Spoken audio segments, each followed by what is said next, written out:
Welcome to Issues That Matter. I'm Cynthia Pooler. My guest today is Alan Collinge, and Alan is the founder of Student Loan Justice. And we're going to talk about some of Trump's cabinet picks.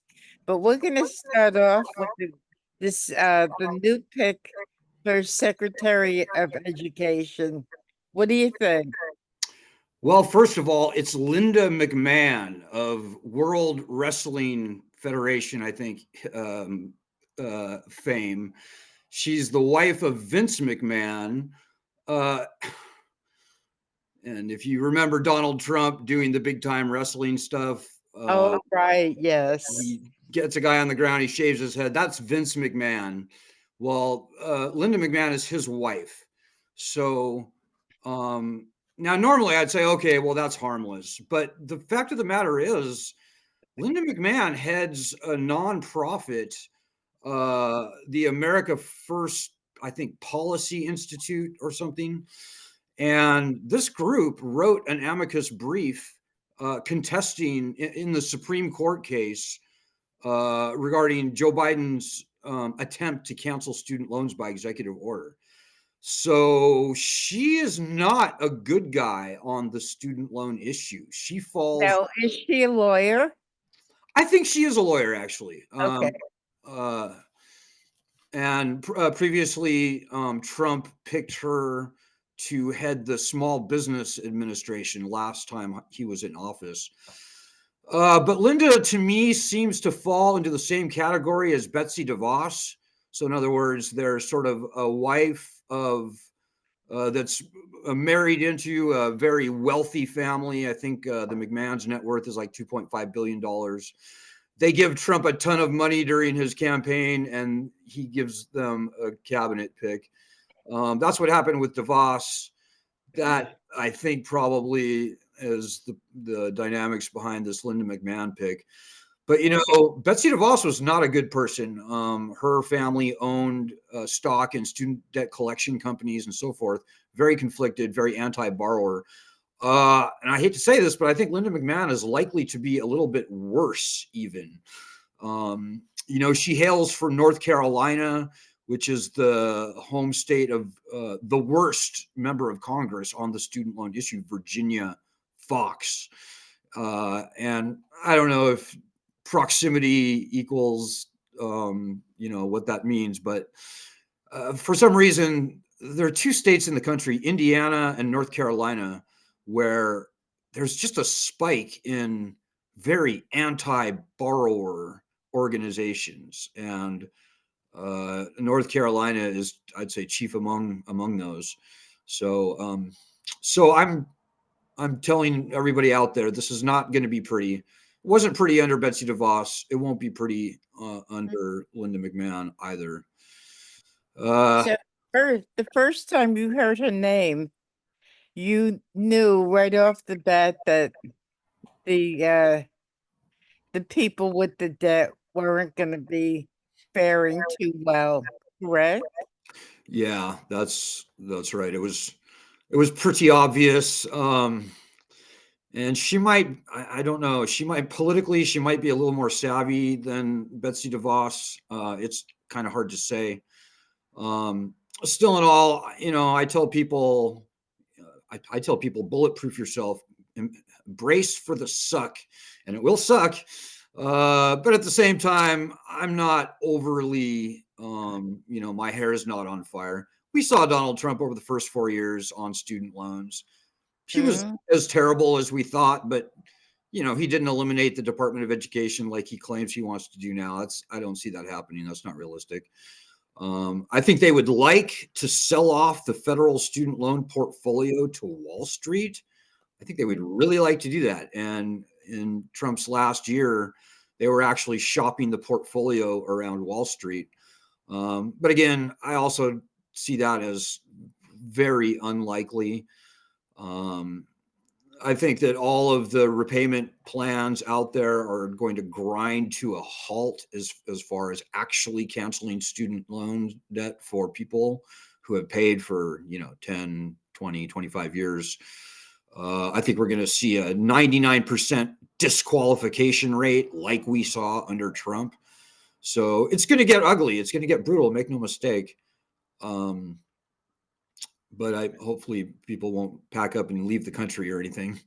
It's worth fighting for. You know, even the worst people in Washington, the most vicious anti-borrower people in Washington, they are subject to the laws of physics and gravity. And, you know, currently something like 85% of all federal student loan borrowers are unable to make payments on their loans. So the lending system is catastrophically failed. We saw some very good people under Trump, like his chief operating officer of the lending program, Wayne Johnson. He admitted that. He acknowledged that even before COVID, 85% of the borrowers are underwater. That's closer to 90, 91 to 3% today. The lending system has failed. And the Republicans are probably going to have to acknowledge that reality over the next 4 years. I see no way this can continue for even another year, quite frankly. Let me ask you this question. Whenever President Zelensky from the Ukraine comes here, they more or less give him a black check, whatever he wants. And, there's not much of an outcry as there should be. But student loan borrowers, the government holds their feet to the fire. Why should they give a blank check to some people and others they make their life a living hell? You know, I've wondered the same thing, and you know, the huge irony. Last week, President Biden moved to cancel something like nearly $6 billion in Ukrainian debt to the U.S. So Joe Biden knows how to cancel student loans. The Higher Education Act gives him and his secretary all the authority they need to cancel any amount of federally owned student loan debt. Like today, he could do it today. Um, but there seems to be this just strange niche that the student loan industry has carved out for itself in American life, where not only are student loans not so the point is the federal government is making a massive profit on these student loans. So, in other words, the government has managed to educate its citizens for free uh, because they're breaking even on these loans. But not only that, the federal government is making $100 billion in profit in interest every year on these loans. But even further still, these loans are weaponized. There are no bankruptcy protections for student loans. There are no statutes of limitations. They become a license to steal.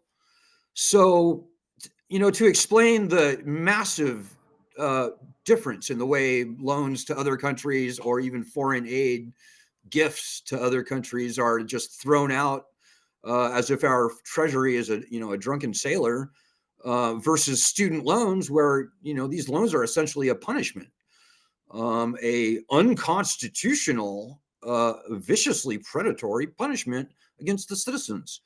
We have to start asking the question, what is the point of these loans? Is it to educate our citizens, or is it to strangle and control our most sort of our best and brightest and most educated, most aspiring citizens? I think it's that second thing, Cynthia, and it's got to end. The cake is baked for this thing. There is no baby left. I like to say it's all bathwater at this point. And quite frankly, I would be fully on board with the notion of ending the Department of Education. I think it's outlived its usefulness. It has jettisoned all pretense of serving the public, certainly when it comes to these student loans. So it'll be an interesting. We'll see how Donald Trump's term starts out.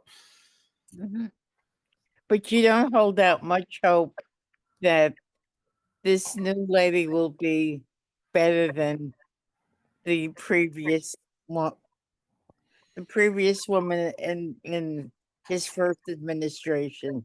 No, I think it's likely that she'll be a bit worse.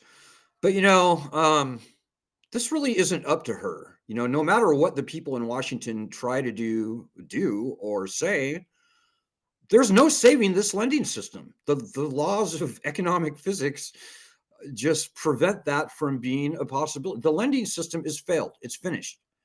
It's not coming back. It's not. I mean, it absolutely should not be allowed to perpetuate.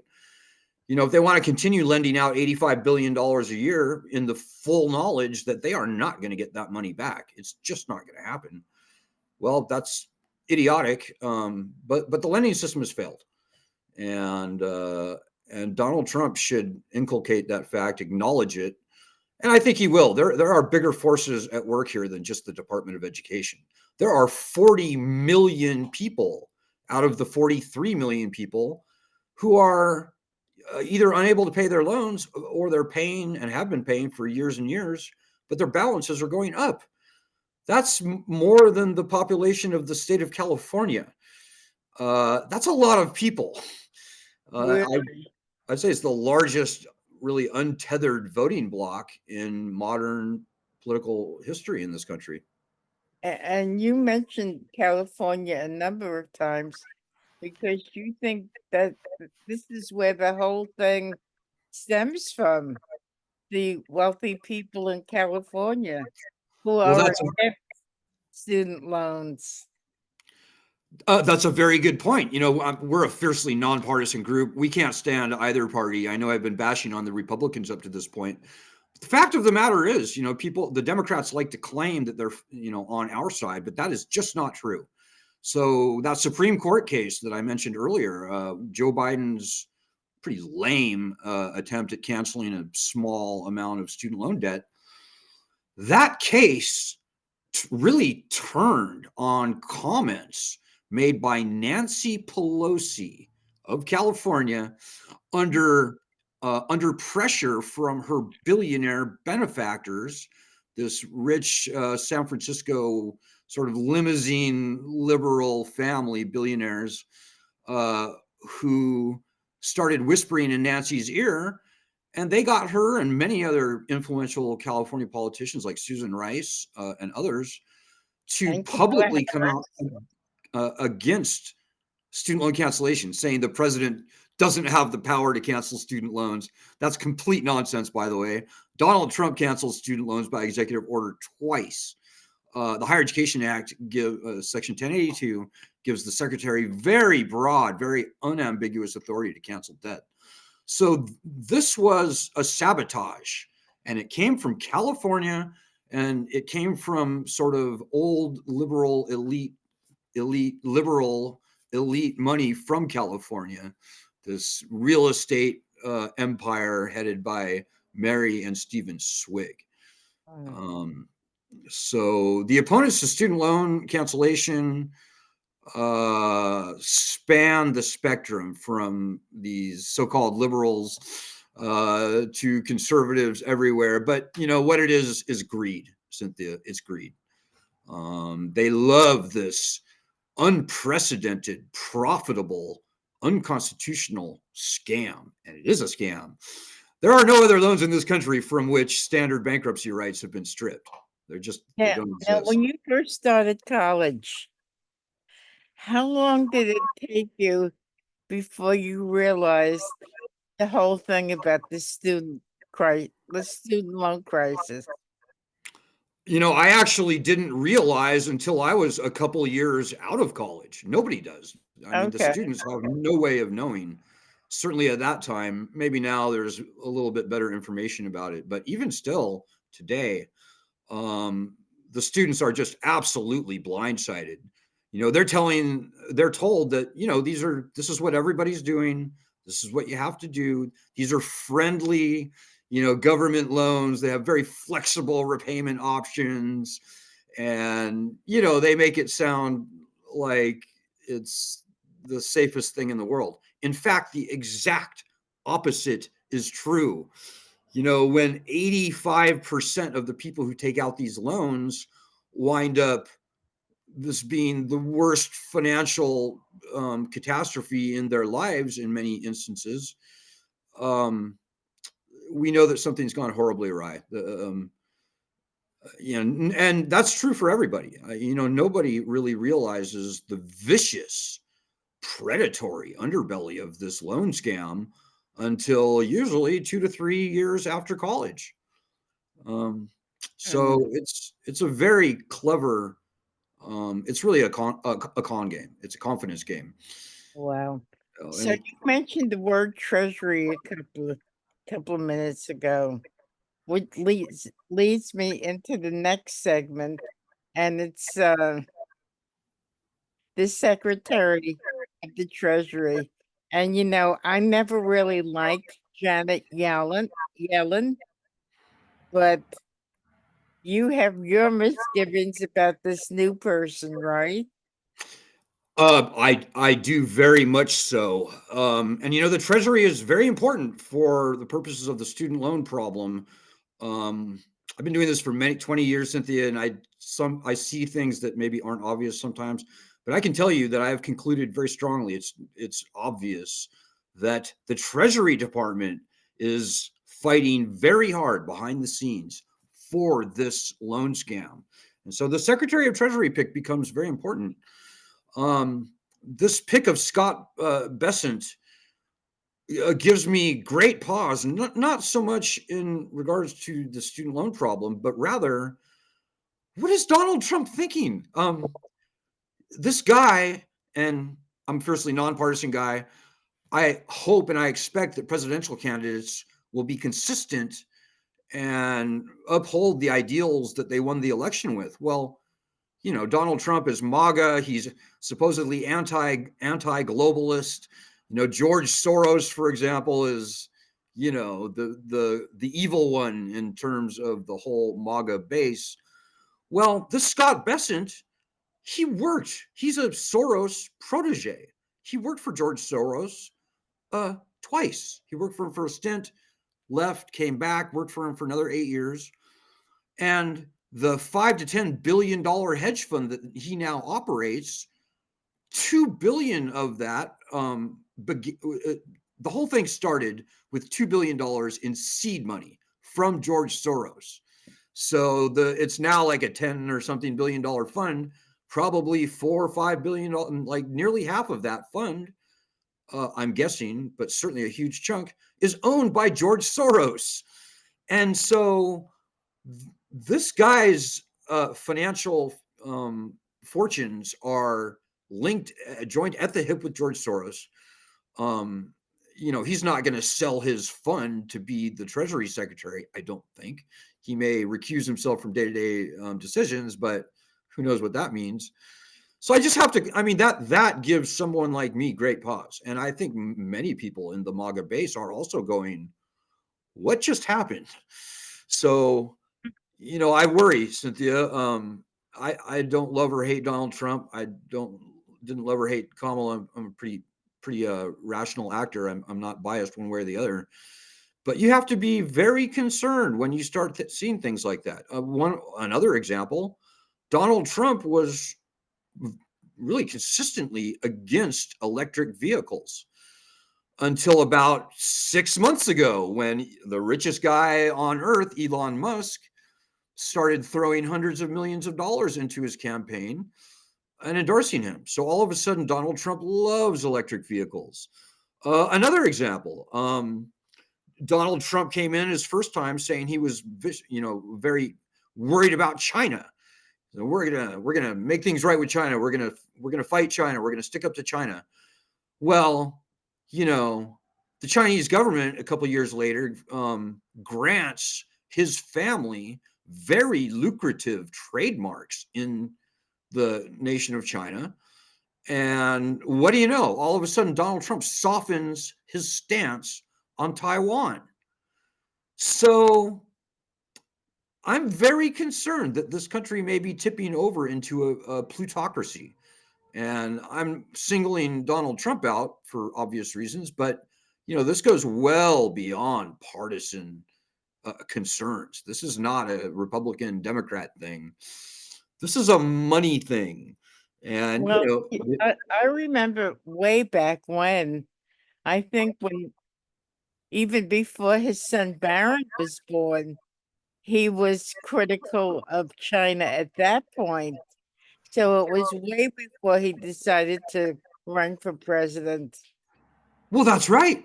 I mean, there was two issues that Donald Trump really cared about in the years before 2016: China and immigration.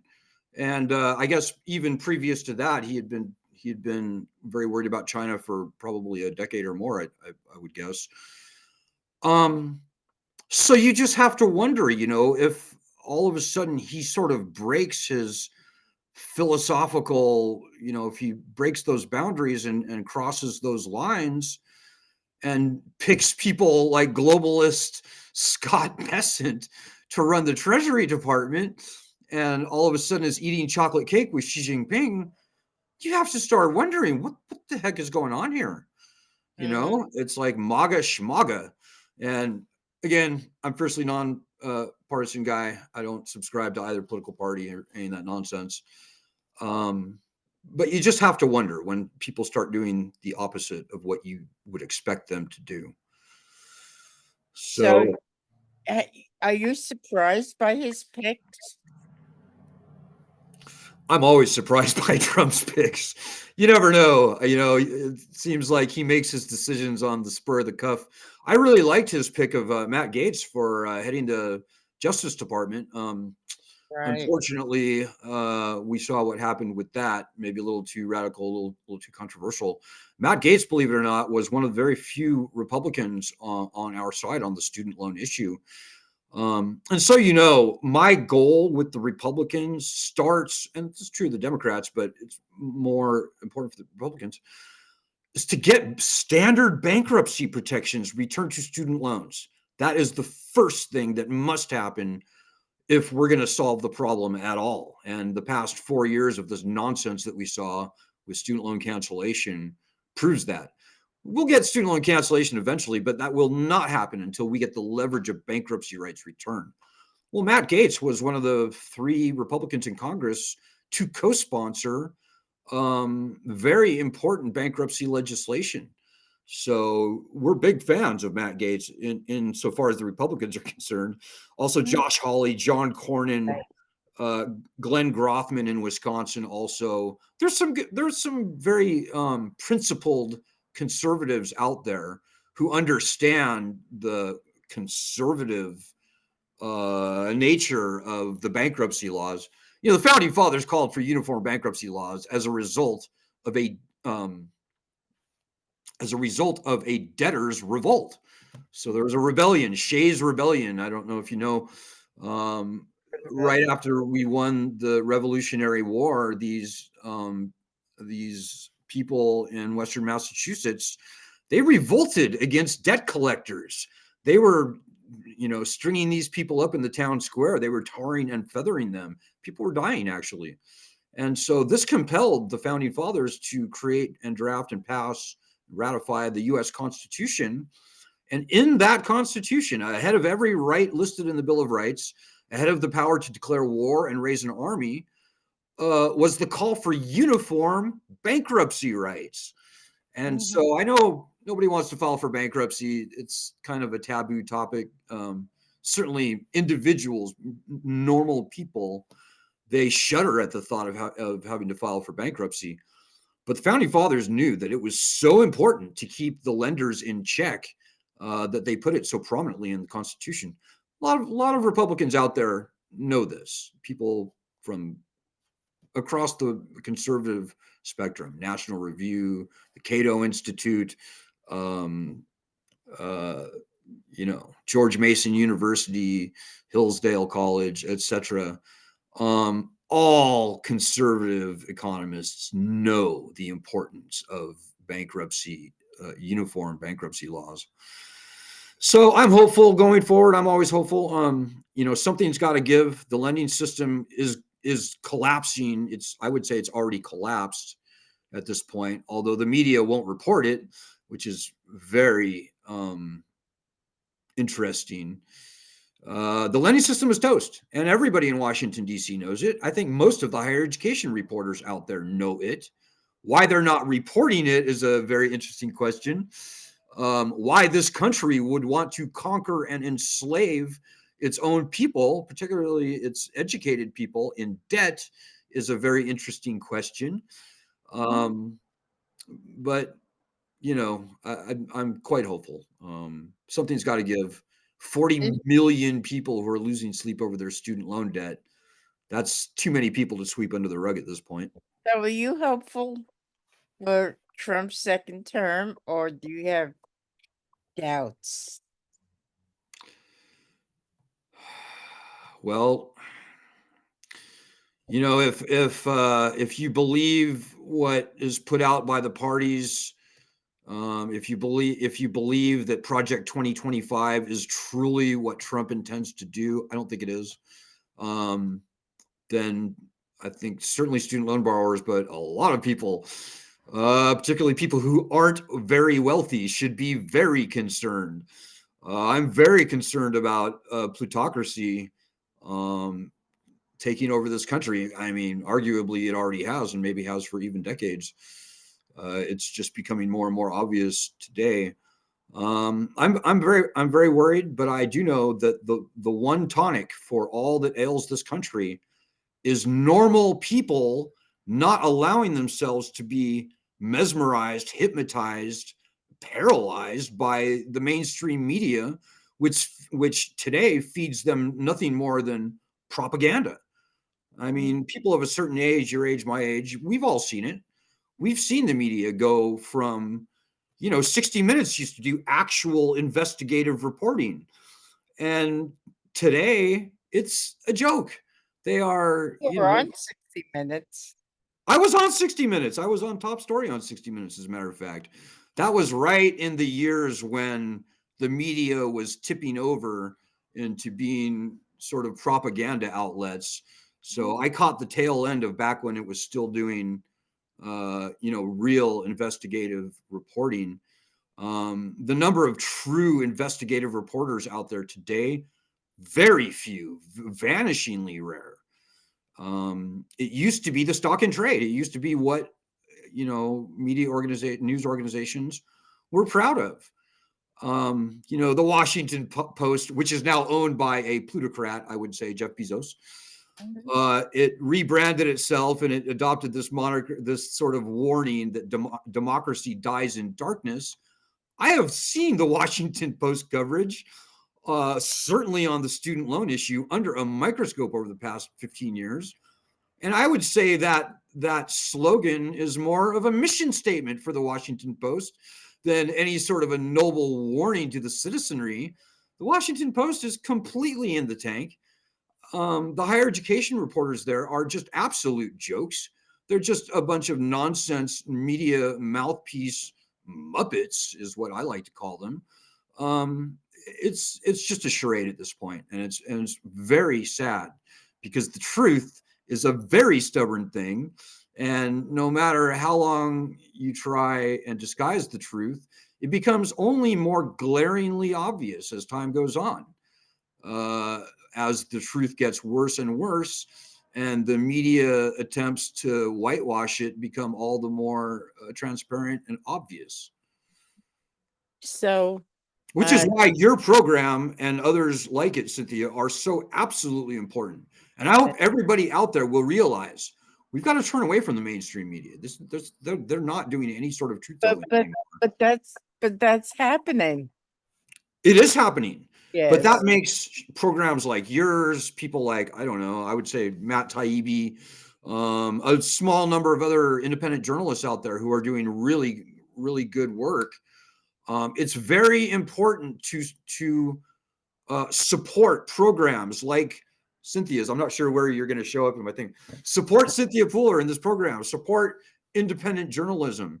Mhm. Um, it's if you want truth, you've got to support the truth tellers, and that's just so important. So when you get interviewed by the mainstream media, do they do in-depth interviews with you or kind of superficial? Well, it's really interesting. They typically do pretty in-depth, detailed interviews, sometimes lasting even hours. But what ends up in whatever story they wind up publishing or often not publishing is usually just a few very well curated sentences of what I Yeah. actually say. The most important points that I make to them, like today, I told you that 85% of all student loan borrowers are not paying. That's true. Right. Older people now outnumber younger people with student loans. That's true. You know, these very important truths and many others that I've been telling over the past few years just get completely ignored. Um, it's very frustrating, I have to tell you. Mm. So I'll contact you again after January 20th, and you could, you could say whatever whatever you feel uh is necessary about the new Trump administration. Yeah, I will be keeping a very beaded eye on how this unfolds, and I will definitely keep you posted. Okay, thank you. So you've been listening to Ellen College, founder of Student Loan Justice. I'm Cynthia Fuller. This is Issues That Matter. And if you like this show, please subscribe to my YouTube channel. Alan, have a great Thanksgiving. Everybody have a great Thanksgiving, and we'll be back soon. Have a good day.